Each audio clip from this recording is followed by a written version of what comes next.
इस मृत्यु लोक अर्थात पृथ्वी पर जो भी जन्मा है उसकी मृत्यु निश्चित है। ऐसे बहुत से व्यक्ति रहे हैं जिन्होंने ऐसे वरदान प्राप्त किए जिससे कि वो अपने आप को अमर समझने लगे, परंतु विधि का विधान और प्रभु की इच्छा के आगे किसी की नहीं चलती और मृत्यु अपना मार्ग ढूंढी लेती है। परंतु इस मृत्यु लोक पर 8 ऐसे व्यक्ति हैं जो कि चिरंजीवी हैं। ये सभी किसी न किसी नियम, वचन या श्राप से बंधे हुए हैं और ये सभी दिव्य शक्तियों से संपन्न हैं।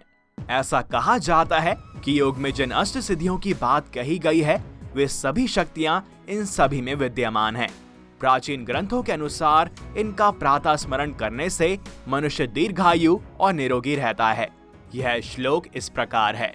अश्वत्थामा बलिव्रस्सो हनुमांशे विभीषणः कृपा परशुरामशः सप्तते चिरजीवनः सप्ते तान् सस्मरे नित्यम् मार्कंडेयं थास्तमम् जीवेद्वर्षत्तम सोपि सर्वव्याधि विवर्जित। इस श्लोक की पहली 2 पंक्तियों के अनुसार अश्वत्थामा, बलि, व्यास, हनुमान, विभीषण, कृपाचार्य और भगवान परशुराम ये 7 चिरंजीवी हैं।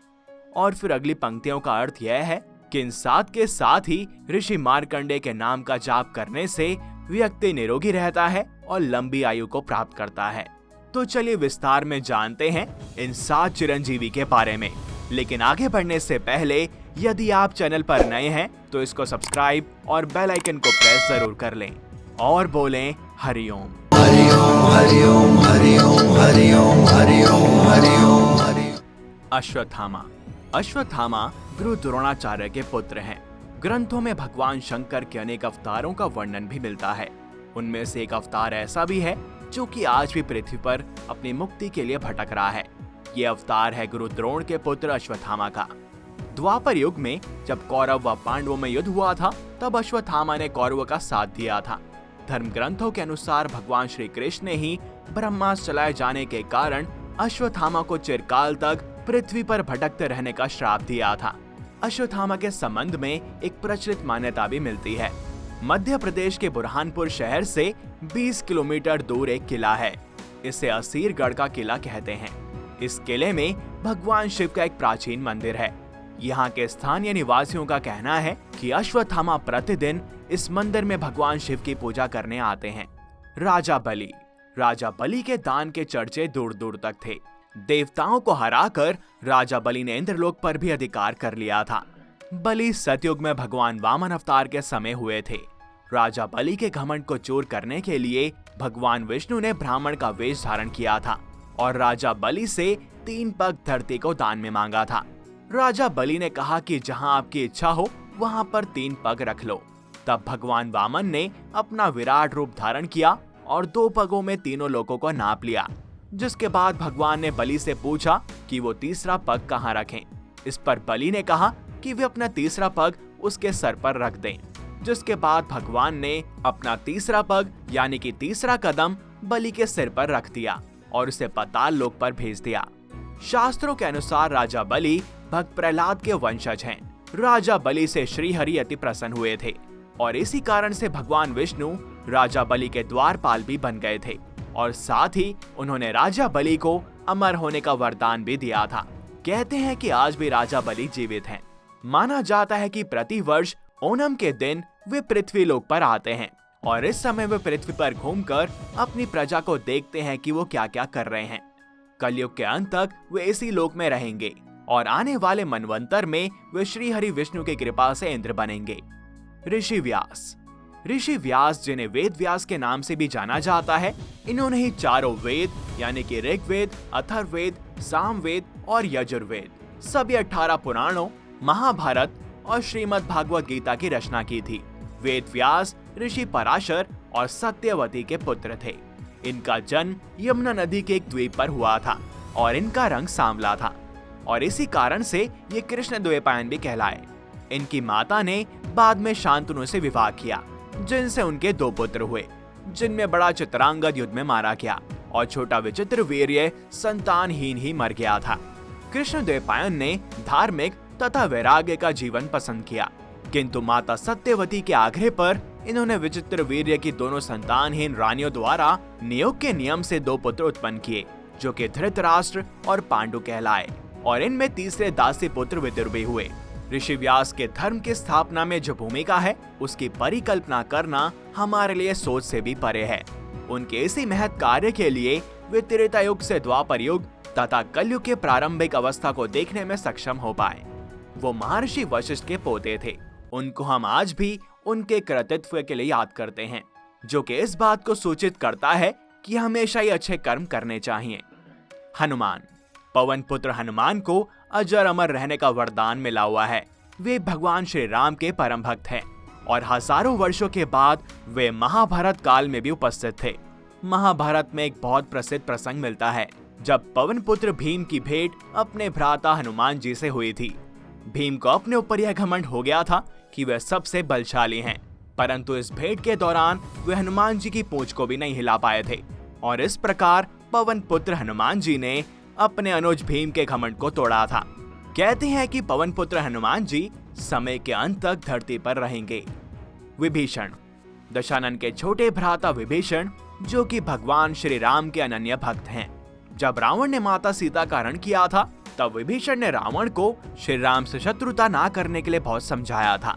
इस बात पर रावण ने विभीषण को लंका से निकाल दिया था, जिसके बाद विभीषण श्री राम की सेवा में चले गए और रावण के अधर्म को मिटाने में धर्म का साथ दिया, और इसीलिए इनके धर्मनिष्ठ गुण से प्रसन्न होकर प्रभु ने इन्हें दीर्घायु होने का वरदान दिया।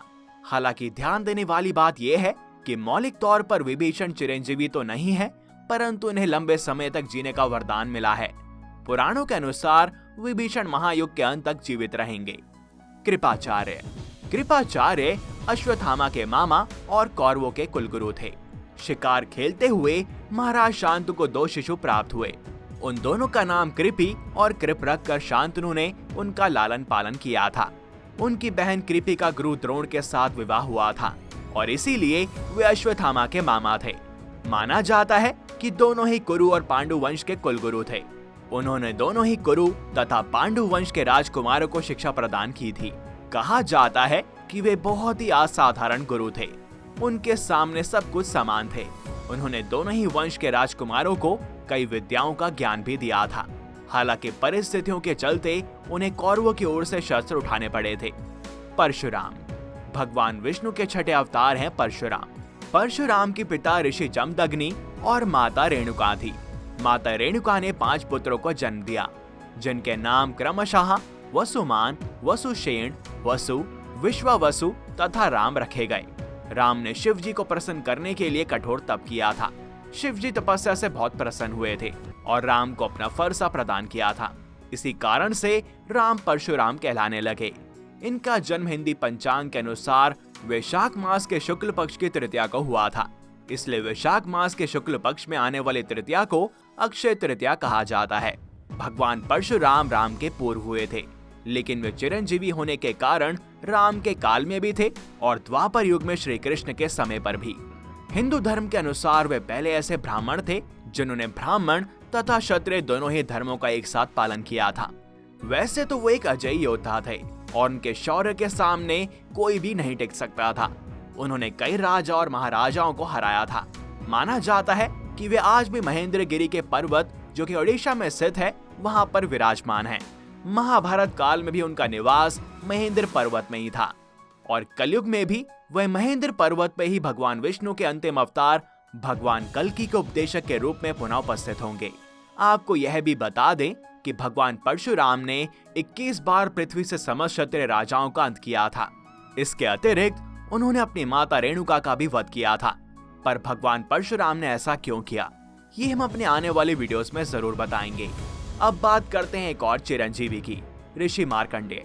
इन 7 चिरंजीवी के साथ ही ऋषि मार्कंडेय को भी चिरंजीवी कहा गया है।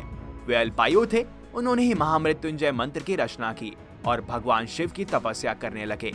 उनके तप से प्रसन्न होकर शिव जी ने उन्हें चिरंजीवी होने का वरदान दिया था। तो ये थे वो चिरंजीवी जो कि कलयुग में भी जीवित हैं और इनके बारे में कहा गया है कि ये कल के भगवान का किसी न किसी रूप में साथ देंगे। आपको इनके बारे में जानकर कैसा लगा, हमें कमेंट सेक्शन में जरूर बताएं। इस वीडियो में इतना ही। अगर आपको ये पसंद आई हो तो इसे लाइक करें और अधिक से अधिक शेयर करें, जिससे कि हम प्रभु की ऐसी कथाएं ज्यादा से ज्यादा लोगों तक पहुंचा पाएं।